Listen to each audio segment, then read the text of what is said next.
This man struck by lightning 7 times, and somehow he survived every single one. His name was Roy Sullivan, a park ranger in Virginia. And in 1942, lightning struck his lookout tower.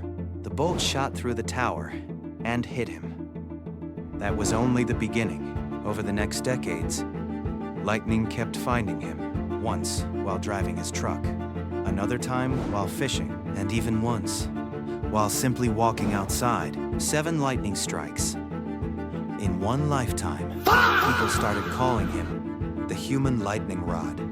And to this day, nobody knows why lightning kept choosing him.